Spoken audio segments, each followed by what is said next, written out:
The time has finally come. It is time to crack into the campaign for Total War Warhammer 3. Creative Assembly has just released a campaign reveal for Cathay, in which case they go over pretty much everything on a high note. We're going to be talking about the sieges, the diplomacy, the buildings, the campaign mechanics, starting locations, pretty much every single thing you could want to know about the Cathay campaign in a quick, condensed 8-minute video. Now, I will be pausing it and we'll talk about certain things as they come up. We'll speculate, we'll kind of extrapolate, look at other stuff, see what we can do. So if you would like to see the entire video in its, uninterrupted glory, you can go ahead and find that on Total War's official YouTube. I'll put a link in the description and the pinned comment. I'm going to be turning the volume down on it so that YouTube doesn't hit me with any kind of weird copyright strikes or say, hey, this is mimicking other videos on the internet, whatever the hell it is. So we'll be jumping into that right here, right now. And if you do want to pre-order and pick up Total War Warhammer 3, please feel free to do so using the link to my Nexus Store in the description and pinned comment. I can't tell you how much that helps support the channel, and you'll get a Steam key directly from the developer. So it is a great relationship with Nexus and CA. But let's get started here on the Cathay campaign reveal. So we'll just go ahead and press play here and let this kind of roll, and we'll pause and talk about things like I've said before. And we get already a shot of the Great Bastion. We got this from the campaign flyover, but now we're actually going to get some campaign gameplay, which would be pretty fun to divulge into. Sorry, as I move my mic arm. But I already like love a lot of the aesthetic and a lot of the variants of Cathay's lands, right? You get these northern regions a little bit more blasted, a little bit more torn up, and these southern regions which are a little bit more idyllic. So let's kind of go back and take a look at that really quick. Like, just looking at everything we get right here, we got like obviously some sort of context clue at the very top here. Now, I do apologize too. I'm using a 1440p monitor, so this might be not as evident to take a look at, but look at the top bar here. We see the harmony gauge that we've seen in the blog. We get what looks to be like a bastion gauge, something like that, moving towards a star of chaos. We get some buttons in the lower right, probably these two with the caravan and the Wuxing compass. And then we get the unit cards, which are different than what we've seen before, right? We saw the yin and yang unit cards before. These don't have those depictions on them, which is kind of different. So we're going to jump into a battle. We'll see how things pop out. Got a Rebel Lord action. We can see the Peasant Horseman, some unit card action there.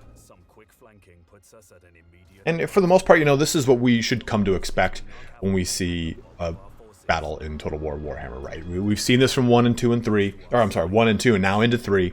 So we get a pretty cool indication of what to expect here. But now that we're actually in the battle, we get the yin and yang info on the cards. And what's interesting too is we have the yin and yang on one of these, on this unit, on these, I think probably the Jade Warriors. And then we get just one on the other, right? On this, probably the Celestial Dragon Bros. Which I'm going to stick with for the naming of them. So it seems to be that this aura maybe kind of denotes, because if you look at these guys over there, I'm surprised that this doesn't have it, right? Oh wait, no, this looks like the these are the enemy. Never mind. That's an enemy right there, and that's an enemy right there. So it looks like how they said you have to be within range, and they will get a bonus if they are working in range in tandem together. So it looks like this aura is probably that range, right? So if they are within that aura, they'll get access to the yin and yang bonus, giving them either increased fire rate or enhanced melee defense, depending on which type of unit it is, right? Yin or yang.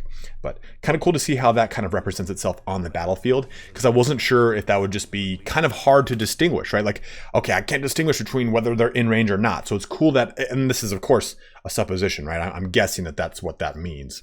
So execute captives right there. We'll see if we got anything else. And we get the Iron Hail Gunners right here. So these are kind of your shotgun blast ranged infantry unit. Range of 90 though, so that's not necessarily as close quarters as I would expect. 90 is a pretty good range for them, to be totally honest, but like I said, it's not something I would think of as close quarters. 22 ammunition, 36 AP missile strength coming out of them. And then we also get a yin unit card of them for them, of course, because they are ranged. And who cares about melee attack, defense, and weapon strength on a purely ranged unit. But we get what those stats look like nonetheless. Sorry for my unnecessarily loud spacebar action right there. Good lord. I'm one of those like 1990s kids that learned that when you type, you slam the spacebar with your thumb as hard as you can. So interesting to see too, that just like Ulthuan, we have the gates, right? Snake Gate, Dragon, and Turtle. But already Snake Gate is collapsed. So that seems to be the starting situation for Cathay. And we have to kind of take advantage, or not take advantage of it, do something about that. But I like this. Let's take a look here at this diplomacy. Look how this looks. So let's take a look right here. We get the quick deal button brought into Warhammer. So great. So stoked on that. It already made its way into Troy, but now we actually see it here in Warhammer. We get also a little bit of a tease of what's around, and it looks like a number of... oh, what else faction right there? Shield is that? Oh, that's probably... Oh, I think we see it later in the video. I've already watched this video once, but not enough times to really catch a lot of these things. So we see a lot of the Cathay banners here, but we see a Warriors of Chaos banner up there. As we know that there is Warriors of Chaos up there, as to be expected. And for the most part, diplomacy looks the same, but when we jump into this screen, or that jumped forward a little too much than I wanted it to, we get a lot of the stuff that we got from Troy, right? With just the numbers right above telling us, hey, here's a success chance here. I don't have to cycle through every single one of them to see. I can just look at a glance, even if I decide not to do the quick deals, it looks like, I'll be able to just choose, just like we had in Troy, which I like a lot more, right? It's just more of a succinct way to do diplomacy rather than having to click through every single damn thing hoping it goes through. So love to see all that kind of making its way in, accepting the offer, making it happen. Jumping in, just looking to see if there's anything cool or stand out here. Again, unit cards look great for Cathay. And you'll see some other unit cards later. And we get some more units, the Peasant Long Spearmen here. Oh, look at these effects for the Astromancer. I did not see this earlier. So scouting, spread control, steal technology, wound, and block army for the Astromancer. Where was that unit card that was hovering over that would say such a thing? Iron Hail Gunners, the Peasant Archers. Just to quickly again look at them, 140 range here, so 50 more range than your previous unit with the Iron Hail, and then 15 missile strength. Now I wonder if there's any innate AP, just like you get with say Peasant Archers with Bretonnia. I think they have an innate 1 or 2 AP. Same thing with like Goblin Archers, which is actually very strong if you think about the mass amount of arrows that can actually come out. 120. So this is what I assume would probably be on Ultra. I could be wrong on that too. Ultra unit size, but you get like 3 or 4 of these and it's dirt cheap to do it. Like look at that, 450 with 56 gold upkeep. That means you can just pour out a lot of damage. But great to see on those. Let's go ahead and let that go forward here a little bit more. Jumping into another auto resolve. So cool thing there before we jump into the Harmony. You just get the rewards at the very bottom. I like that, right? 1500 gold, 290 experience, scroll of shielding. Cool, great, succinct. Move on to the next thing. I don't need to have 5 or 8 things on the right, which I also like. This is not a huge scrolling wall of little scrolls that just say, here's all the events that happens. It's nice, it's small, it's out of the way. I can click them away if I want to. I like that, right? Capture 2 Pro. Oh no, I'm sorry. These are missions. These are the world events. I'm stupid. But we'll go ahead and still say, regardless of the fact, I like that this is small and concise and neat in the corner versus just more of an obtrusive way to look at a lot of things. From looking at a lot of the UI so far, I like how streamlined and easy it looks. Like looking at these buttons at the top, we can probably turn off the map right here, right? We have the world events button. We have all the other buttons we've had before, but it just seems to be a little bit nicer in its presentation by comparison to Warhammer 1 and 2, which 1 and 2 effectively were very much the same UI, minus 1 or 2 buttons here and there.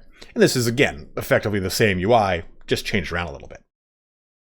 So Harmony now. So Harmony is the balance of yin and yang across your faction. Characters, buildings, and technologies will all affect the balance. So we can see here what happens if we push into one direction or another. And right now our current balance is in yin because of 2 characters and a building.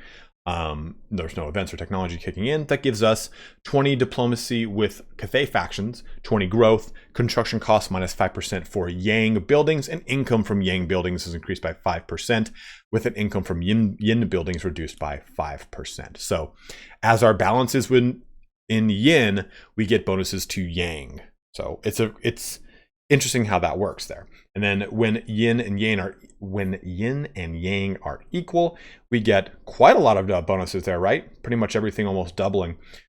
Diplomacy up to 40, construction cost reduction minus 20% for all buildings, growth 40, yang and yin building income increased by 25%, A control 5, corruption and army ability, ancestral warriors. So pretty spicy one right there. So jumping into here in the infrastructure, we get 6 buildings to take a look at. So let's go ahead and look at one of them. It's a labor conscription of bureau, which is going to increase growth, construction costs reduction minus 4% for all buildings, and then it gives a harmony of +1 yang, but it prevents construction of T parlor building, which is pretty cool because we're going to go ahead a little bit further here. Look at another infrastructure building in the conscription office. This is going to give us control +2, recruitment rank +2 for peasant, long spearmen, and archers, harmony +1 for yang, but prevents construction of conscription field. So if we look at these 6 buildings, they are divided up, it seems to be, in pockets of 3. Well, what? No. In groups, in 3 groups of 2. Good Lord. Clearly can't speak, but yin, yang, yin, yang, yin, yang, right? Like, or I'm sorry, yang, yin, yang, yin, yang, yin. And it looks to be that if you build this, you can't build that. If you build this, you can't build that. If you build that, you can't build this. So it seems to be that if you choose one harmony building, you can't build the other. And we don't know if this is the conscription field, and we don't know if this is the tea house. I'm just assuming, since there's 6 here, and that would make a lot of sense that that's how that pairing works. And I think that that's really cool. It automatically puts you into a mindset where you have to determine how this works. And it says prevents construction of conscription field building. I would assume that is for the entire province, not the individual settlement. Saying like, well, saying, okay, if we take a look right here, we've got this building right there, right? So maybe you can actually do that right there. Maybe this would have been crossed out or something if you could place this building right in this settlement. So interesting to see how that will actually play itself out. I can't remember if mechanics like this typically apply to the whole province or to the specific settlement. So, and even then, I don't know if it's different for Cathay. So interesting to see how that little guy kind of pans itself out. The dissenters of Lord Jinshin. Looks like you'll be dealing with a lot of just basic kind of rebel factions or factions that are independent. And we know that to be the case, right? How that's what primarily Miao Ying is going to be dealing with, is those dissenting factions, or trying to unify those factions under one banner, more or less. But we do get a preview of some of the edicts. So income from trade +5%. Fire Dragon's Edict gives us recruitment cost -5% and local recruitment +1. And then this other one, Storm Dragon's Edict, which I would assume is her specific edict. Campaign movement range -20% for enemy armies starting their turn in this region, -5 to corruption, and a +5 to melee defense, which is going to probably make a lot of sense as a defensive character on the wall here, on the Great Bastion. Get a little preview of some chaos action jumping across the wall through the beaten down snake gate, as the narrator puts it. And we have the Ivory Road mechanic here. So dispatch caravans along the Ivory Road. Each route provides its own risks. And look at this.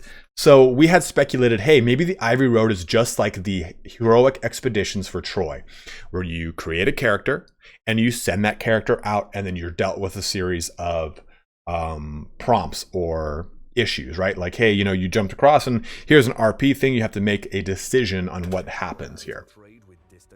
But here's how it actually comes through. You have to choose the destination. And it says right there, let's go back just a little bit. It says journey time 5 turns. Journey time 5 turns. Looks like a 9-man army. Cargo value.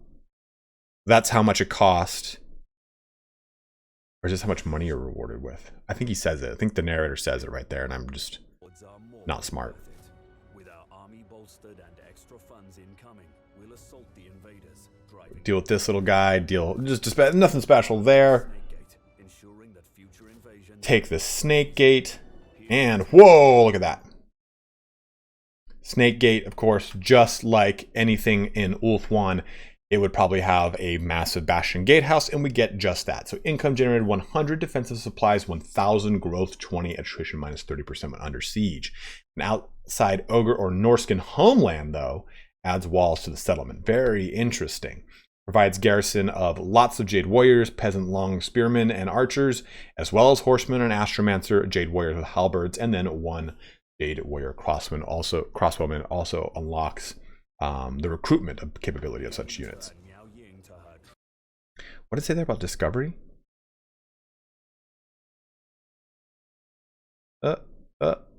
Discoverability of clan undercities plus 25. Okay, that makes sense. Here we turn Miao Ying to her true purpose, the unyielding protection of Grand Cathay.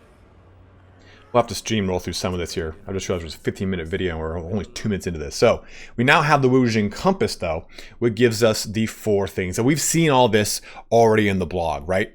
Where the Bastion gives us defensive supplies, casualty replenishment, but when it's active, it can reduce threat per turn, recruitment cost reduction per turn, recruitment cost reduction in general, and then Celestial Intervention in Cathay. The Celestial Lake gives us growth and income from buildings in Cathay and chance of wind of magic increased by 40%. The Dragon Emperor's Wrath increases control, but also gives extreme attrition applied to armies beyond the Great Bastion. Then lastly, the Warpstone Desert here, winds of magic, and this is the only one that has an active only ability. The rest are passive, determining it looks like. The energy reserve always active. Yeah, so this is passive depending upon its energy reserve here. So Warpstone Desert, winds of magic will steadily decrease in strength, corruption minus 4 per region in Cathay, and enemy leadership minus 6 per region in Cathay local enemy armies. So getting that ability to kind of choose which one of these best suits you is a very cool part for Cathay. I love the animated background of this too, man. Oh, that is sick.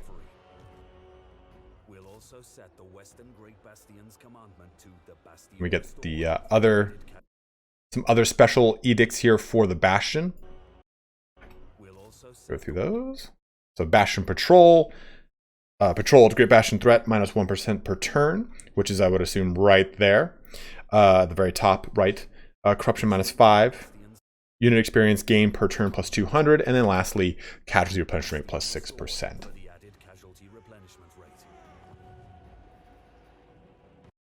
And then we get a caravan encounter. So this is what I was talking about, where it probably looks like we'll have some sort of dilemmas along the road of the caravan, and it looks like we're getting just that. So we can choose to fight this. This is the army that we have, is what it looks like, right, over the northern provinces. Or feeding time, diplomatic relations plus 40 with the Sons of the Mountain, destroy unit peasant longbone. So basically it seems like you're sacrificing a unit of peasants to let the leader go by, right? Out of demand, they'll let you pass it. They can have some of your meat, and then they don't mean the cargo and the caravan. Ooh, I like that. But that's a little preview there of the unit cards here for ogres, is what it looks like. Look at that action. So it looks like it'll be a number of small skirmishes that you'll deal with as the caravan, which I think is pretty cool, right? It makes for a fun little flavorful bit. Just to see everything kind of play itself out here. Let this kind of have some fun. With the ogre bulls just whomping and stomping in. Good lord, look at that. Look at that chief. That's not his name, but I said the word chief. Some ogre mercenaries in there as well. I like that. I think that's really cool.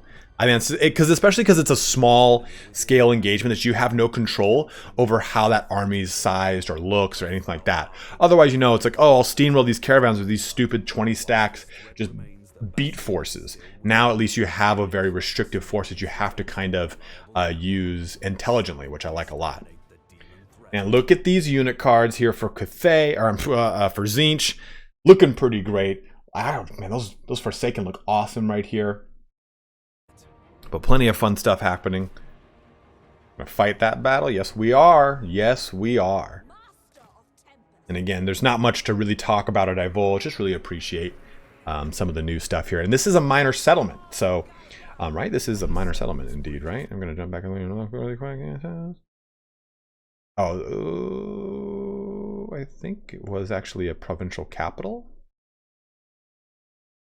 Well, either way, look at the map up here. Yeah, this is probably a provincial capital, I would assume.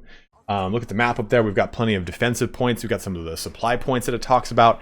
Remember, there's a whole rehash for all of the siege mechanics. And we're seeing a lot of this being brought here into like the multi-tier system. You can run underneath that large bridge or over the top, as you can see in the upper right corner.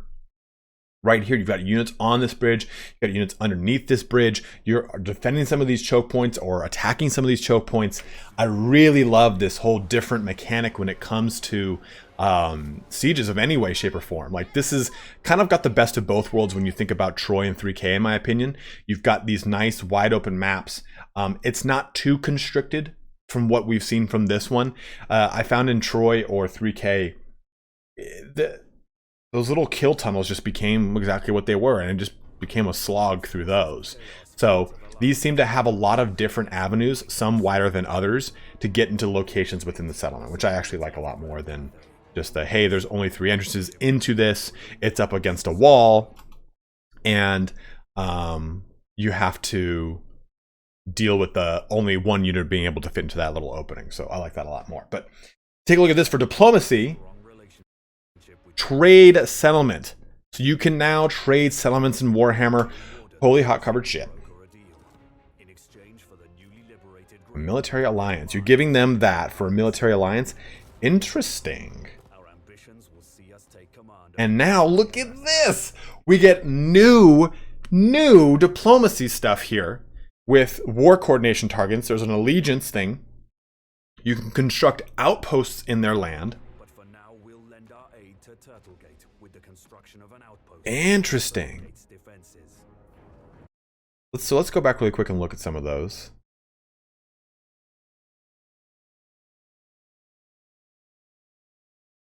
Some of your allies' units.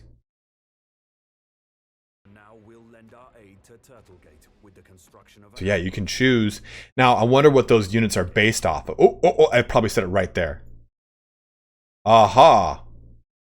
Construction outposts in a settlement. This will provide recruitment of the listed units from your ally using allegiance and will provide the settlement's garrison with additional units. So this is a really cool way to reinforce your ally indirectly, right? You create the outpost and it seems to give them some sort of additional units, but you can also pull from their faction. But if we looked at Pomey there, it had more units to take advantage of. So I wonder if this is based off of maybe settlement level, certain buildings built within that settlement. I wonder if it's a global or local recruitment pool, whatever it is that kind of dictates that. But you can, looks like you can create it. It takes 3 turns, and then you can demolish or move that outpost. So now this bar at the top, this enigmatic bar, comes into full light, and we find out that this is basically the attack on the Great Bastion has started. Additional chaos reinforcements will arrive while the threat remains full. So that threat meter, once it triggers, it basically triggers an invasion of chaos. And just go ahead and make some units here. Notice that one of those things, one of those chaos units said of the Kurgan. Do some slicing and dicing with a little Slaanesh here. Jumping into the conflict, we can see the cannons going off. Man, I cannot wait to play this game. I can't wait to try Cathay, Slaanesh, to tweak my nipples as Slaanesh, to play as Tzeentch.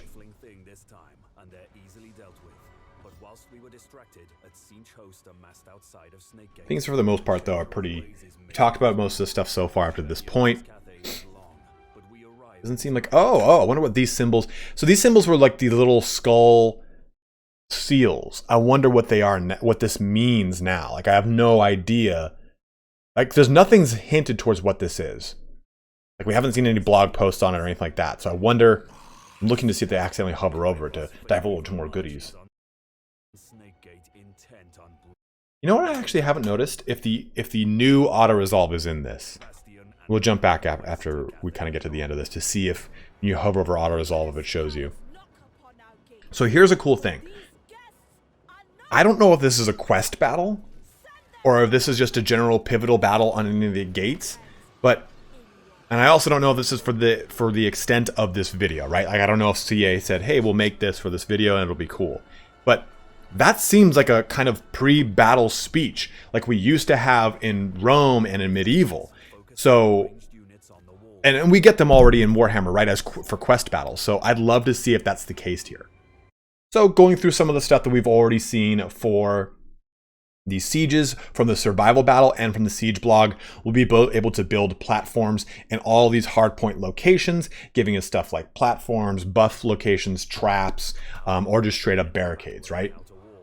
And we do know also that each one of these little supply crates at the top is pivotal because it gives us supply. That's one of the cool new things with siege mechanics. And we've got our victory point location. I can't remember the name of this location, but each one of these is pivotal because you also have a tower you can construct at these locations, right? So we know that those towers are probably going to be very useful, just like they were in the survival battle, right? You have those towers up. You could completely control a location if you had the right towers, depending on the enemies. Zeech besieging the gate. So it is interesting to see that this is, of course, the actual Great Bastion, and it is just a uni-wall, right? Just it's one wall against a whole force. And I could understand that. This is a single gate entry point.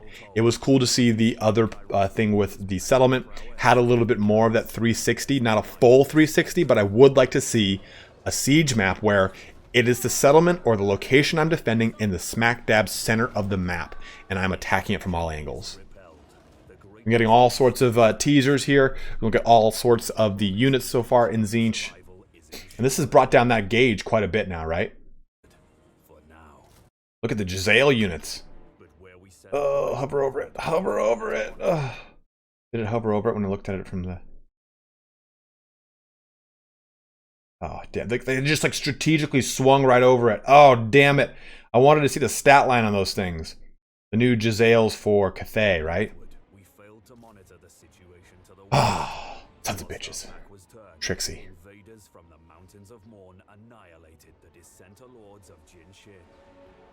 We get the Ogre Kingdoms here coming in.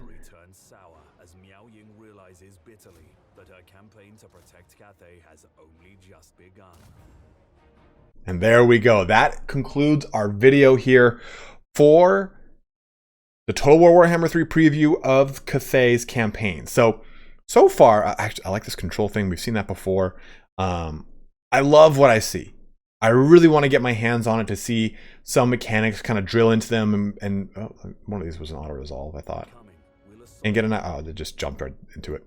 Get an idea for how a lot of this stuff all kind of blends together. Well, yeah, I don't know or think the new auto resolve system is in the game, but so far, like, it's really cool to see this all kind of coming to life. We finally get this actual live footage of the game. It does actually exist in the real world too, which is cool. It's not just in blog posts. So I'm very excited to finally jump into Total War Warhammer 3 in the next month or so. Hopefully we'll have some sort of marketing ramp up where we'll be able to talk about a lot of these pieces as we get access to them, if we get access to them. But also, of course, we'll get access to the game itself in a month and a week or two, right? February 17th, whatever date it is that the game comes out. But let me know what you guys are thinking so far about what you've seen. Are you liking a lot of this preview of Cathay? Are you excited for some of these mechanics to come to life? Do you want more information on some of the things that we've seen so far? I, for one, am really stoked to just kind of be able to drill down on what some of these... there's Earthblood. What some of these mechanics look like from an actual number standpoint, like how they all kind of work together and how that will play into your campaign for Cathay or your campaign on any character in Warhammer 3. I love the UI. I love how optimized it looks in a marketing video, right? Like, once I jump into the game, is it going to be as smooth as this video portrays it to be? So all these things do leave a lot of questions in my mind. What are some of the ones you guys are feeling after watching all this? But as always, thank you so much for watching here today. Go ahead and let me know what your opinions are so far with Total War Warhammer 3, but I am stoked to find out more as we get closer and closer to that launch date. But as always, thank you so much for watching. Have a good one and take care.